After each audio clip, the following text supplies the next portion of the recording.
Mike Oldfield on Dubai Eye 103.8. Helen Farmer with you. We're live through until 5 o'clock and we're live on Facebook as well.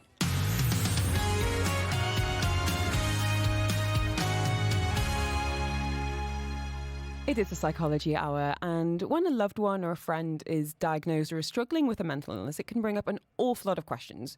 What care do they need now, or will they need in the future? Are they going to be okay? What can you do to help? So it is a topic we don't often discuss. We think about our own mental health a lot, but we're often so affected by the mental health of our friends and of our loved ones that we thought we would tackle it this hour. And I have to say, judging by the messages we've already got on the text line, it's a much needed conversation. And joining us to hold our hand and guide us through this is Dr Thoraiya, clinical psychologist from the Human Relations Institute and Clinic, talking today about how to help and support someone in your life who might be struggling with their mental health. And you can get those questions in on 4001. Lovely to have you with us today and lovely to have you in the studio. How are you? I've actually missed it. It's so nice to be here. Too. I find this really important to talk about, to be honest, because we have, of course, in the past talked about, red flags in ourselves and our behaviour and how we're feeling. But when you're in a home, when you're in a marriage, when you're in a family or a friendship circle with someone who might be struggling or has had a diagnosis, it impacts everyone around them. And it's often not really talked about how you can be a good source of support or how you can even protect yourself, if that makes sense. Is this something that you've had families of clients or even clients themselves struggling with? Oh, of course. I mean, a lot of people think about the individual who has the mental health difficulty, but in reality, everybody around that person gets affected. And not just in the sense that, it's hard for them because they care about that person. Obviously, they don't want them to go through anything, but sometimes with some disorders, there could be safety difficulties as well, whether it be emotional, physical as well. And at the same time, it could be concern for how the family structure continues in a regular manner in order to ensure growth and development for everybody concerned. Well, that's interesting. So I hope I'm not being crude, but I guess what can happen, there's a danger of happening, is that a lot of energy and light is put onto that person with the risk of eclipsing maybe a child or a spouse. Right. And presumably resentment can grow there. Yes, and not just resentment, but this feeling of abandonment, especially amongst children. So, at times there are some disorders that we observe at a very young age, and the other siblings that are involved in the family tend to feel left out or overshadowed, or they might actually feel like now they have to become another parent. And so they become what we call the parentified child. So it's just another child that now has taken on a parental role. And so there are so many different ways that an individual with mental health difficulties, just like any other difficulty. So if this was a medical difficulty, a medical disorder, if somebody had cancer, if somebody had any kind of medical disease, it would cause kind of the same thing. So essentially, when we talk about individuals with mental health having, obviously them being affected, but everybody around them also gets affected. Before we start talking about kind of, I guess, coping strategies and boundaries when you have a diagnosis and you know what you're dealing with, the problems and the issues can arise a whole lot earlier than that. And that is when you might suspect that someone in your friendship circle or in your family might be struggling with anxiety, depression, a whole plethora of issues. So I guess my question is, how can you start to broach this with somebody who isn't perhaps aware of it or might even be in denial about their own mental health issues? It's a very tricky topic because it depends on the nature of the relationship you have with that individual. And the age of the child or teen or... Correct. Or even adult. Totally. So sometimes you can notice that friends might be experiencing something as an adult and you might want to talk to them about it, but then you feel uncomfortable because you don't want to ruin the friendship or you don't want to feel like you are actually encroaching on their boundaries or anything like that. One of the things that I recommend is usually to ask, how are you doing? And how are you really doing? Not how are you doing from that generic sense of, I'm fine, everything's great, all is well. But how are you really doing? Because I've noticed that there are a few changes that have been happening, and these are the things that I'm noticing, and I'm just concerned for you. And sometimes it's very natural for us to go through different things, and sometimes we feel like things are very overwhelming, and we can't really handle it on our own. And sometimes we feel like we can. So I just want you to know that I'm here for you.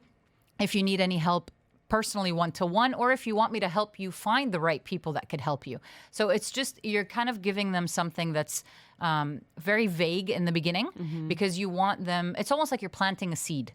So you're starting the conversation in a very calm way, in a very non-judgmental, non-accusatory that there's something wrong with you, you need to get help kind of a way. But you're really just kind of broaching it as like, here's the seed I'm planting, and I'm here if you need me.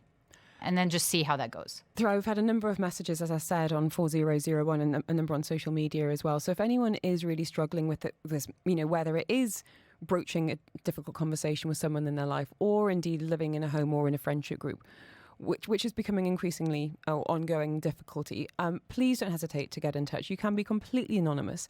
We are going to go to the text line next. We've got questions about addiction. We've got questions about daughters, a husband who's showing signs of burnout and depression. So this really is your chance to hopefully get the answers, maybe reassurance or plan of action that you need. And you don't need to put your name on those messages if you'd rather not. 4001 is the SMS. You can use the ARN Play app, and you've got the WhatsApp too, 048715500. That's the same number as the phone line if you do fancy a chat. Dr Thoraiya with his clinical psychologist, talking about helping and supporting and, of course, living with someone who might be struggling with their mental health. Right now, though, it's the Psychology Hour.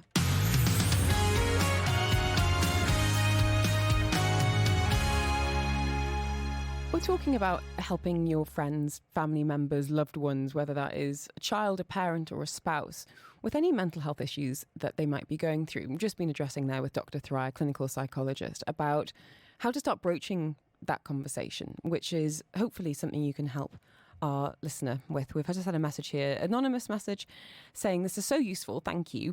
My husband is showing signs of burnout and depression, hates, in capitals, hates his job and is very negative about everything in life now. It sounds awful, but he's very difficult to be around. I'm not attracted to him anymore.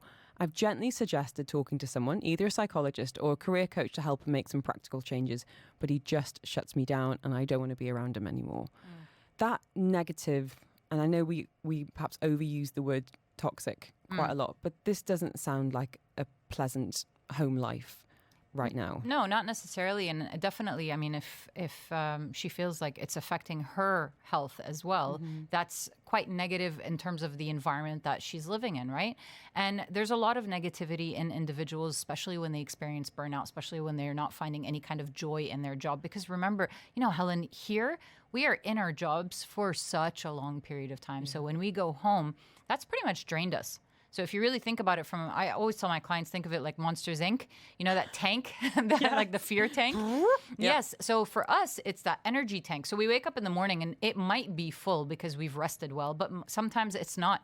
And by the end of our workday, it's been depleted significantly. So and more so if you don't like your job and if you don't feel appreciated and valued. So at home, bringing that to the house can really affect the home life. Now, what I would recommend is, instead of kind of like transferring the responsibility to like a coach or to a therapist, because sometimes people can be quite reticent to actually see anyone, it'd be good to ask them, what do you need from me? How can I make this better for you while you're here? I mean, clearly you don't like your job. Clearly you're not happy at work.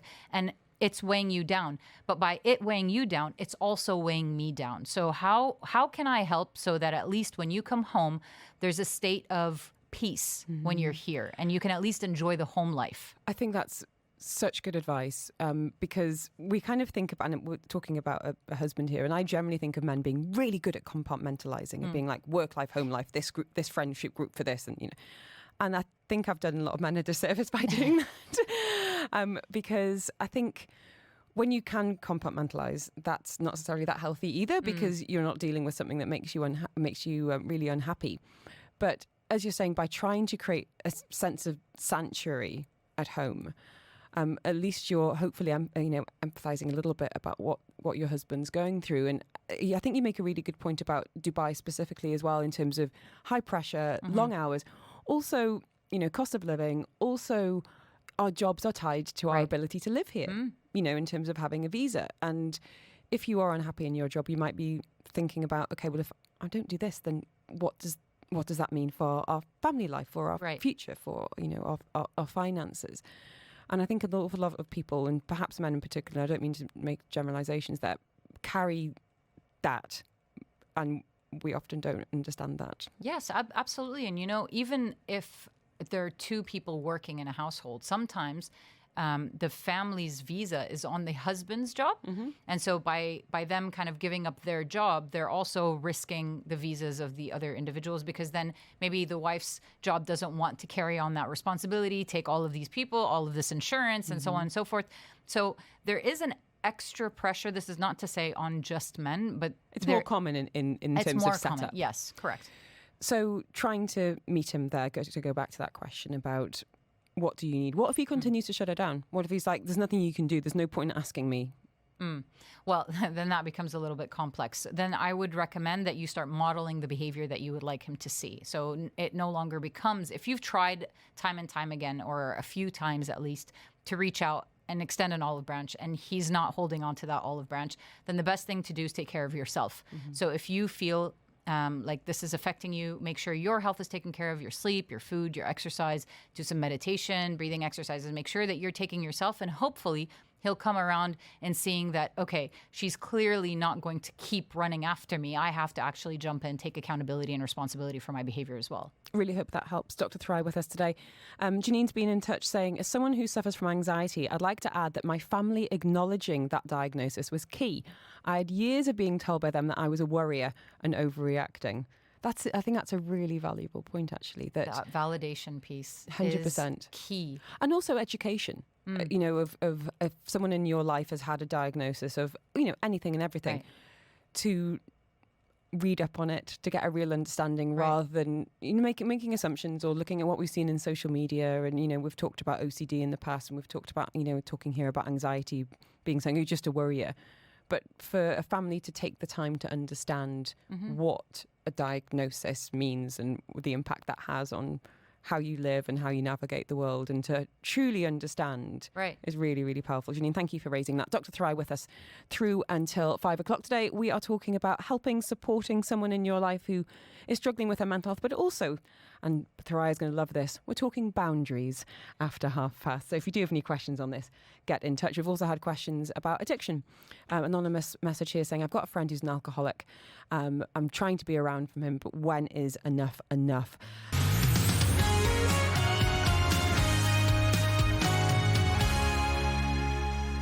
Talking today about how to help and support someone in your life who might be struggling with their mental health, and really the emphasis on you as a friend or a family member, a spouse.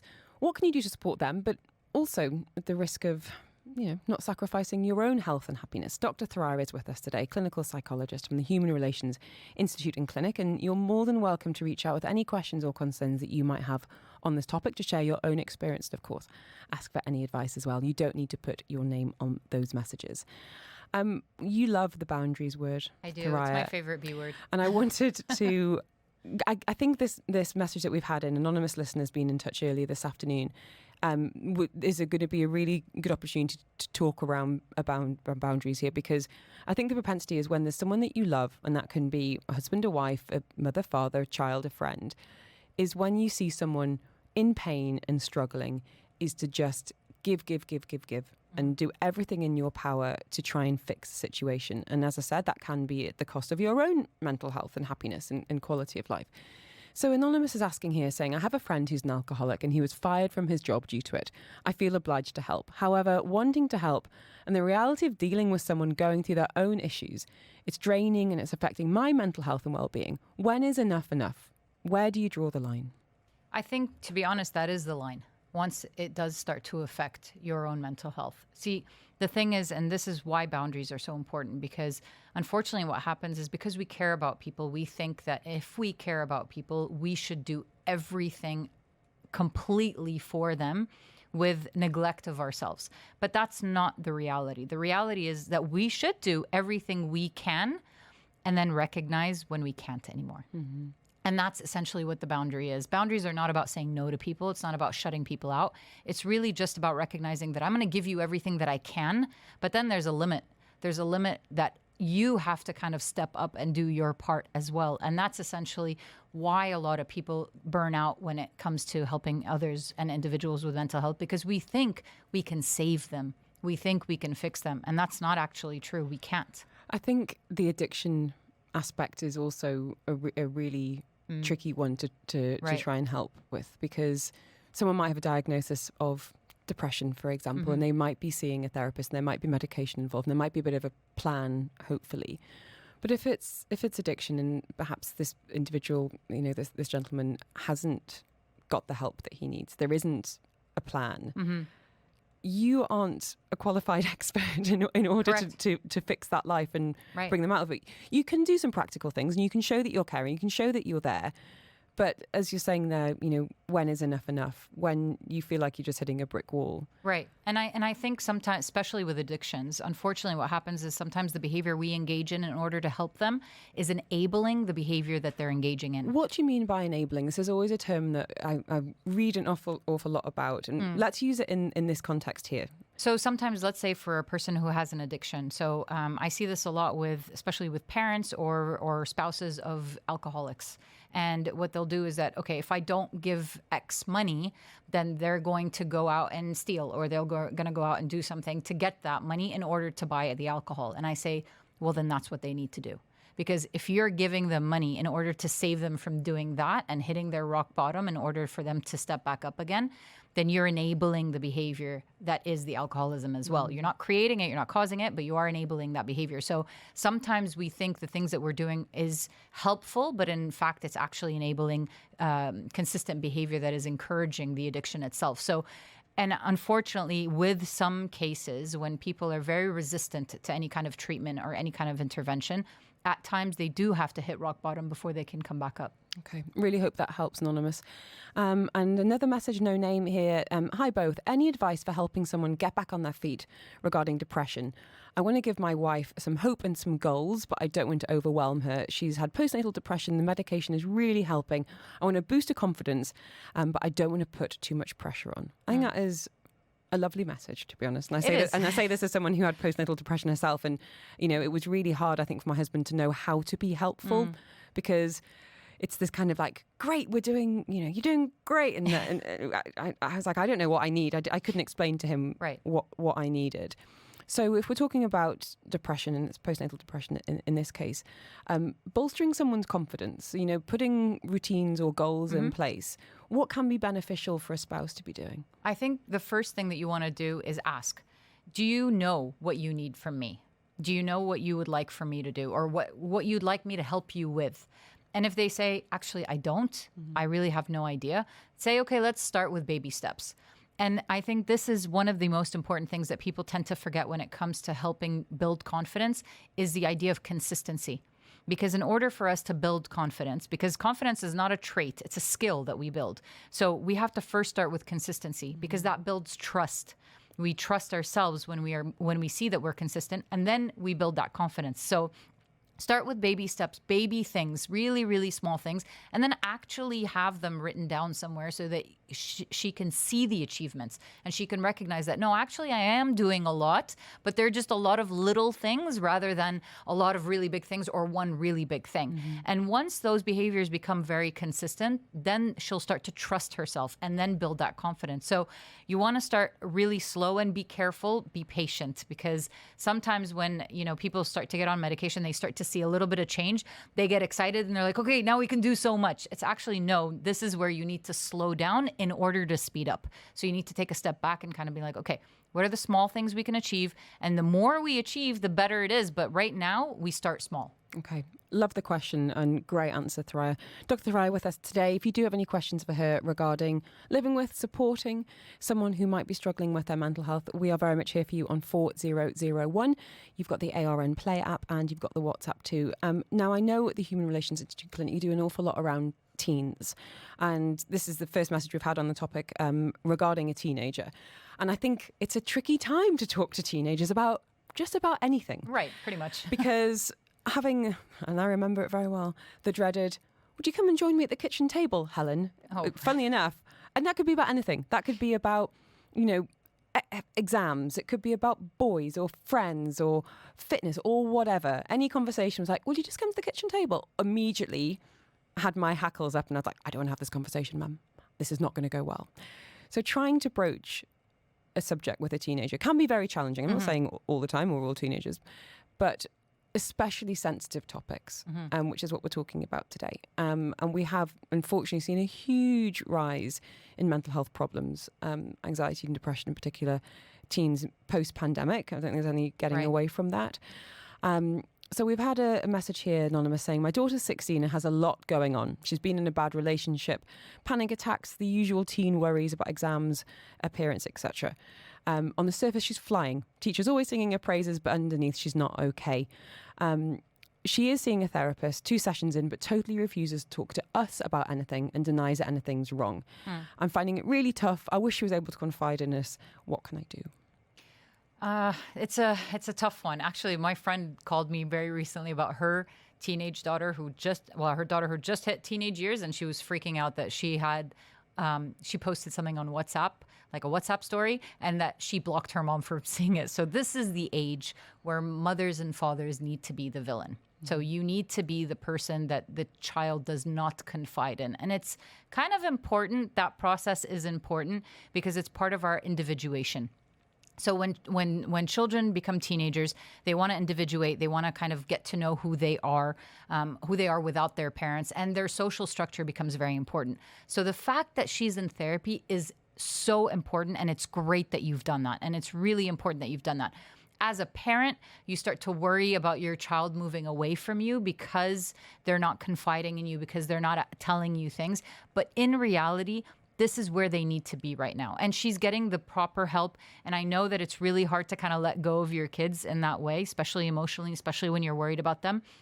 But as long as she's getting the help that she needs, it's important for you to just kind of take a step back in some places, but also remind her that if you need anything, I'm here. If you need to talk, I'm here. I'm not going to push you. I'm not going to probe. But if you need anything, I just want you to know I can listen without saying anything. Just tell me, Mom, be quiet. I don't want your advice. I just want you to just sit and listen to me vent, or tell me I'm the smartest person on this planet. Whatever it is, just tell her that she can come to you for that, and tell her whatever she needs, you're going to be there for her.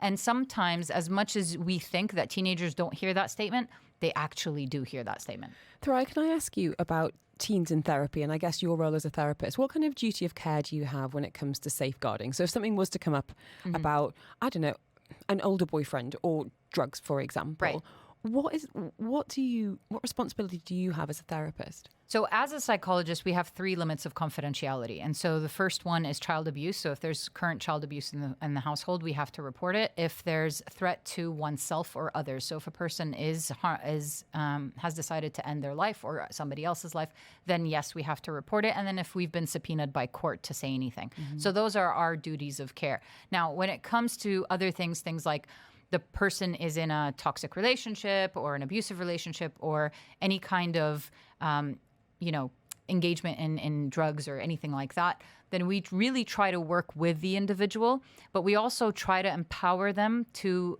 invite their family members into the process as well. And we explain to them that it's not because they're a teenager we're bringing in their parents, because there are adults where we bring in their parents and their family members as well. It's just the situation itself might be far more overwhelming for one person to handle on their own. Thoraiya, any final words for anyone who might be in a relationship with someone who's suffering from anxiety, depression, who might be worried about a sibling or a child or a parent, and they're just feeling a bit helpless right now? Well, one thing I would say is that it's absolutely understandable for you to feel helpless, because in reality, we cannot save people. That is not our role. However, just remember that the same way you want to be there for them, you also need to be there for yourself. And by taking care of yourself, you also give them an opportunity to see that they could do that for themselves as well. So you're modeling that behavior. Take care of yourself and take care of others.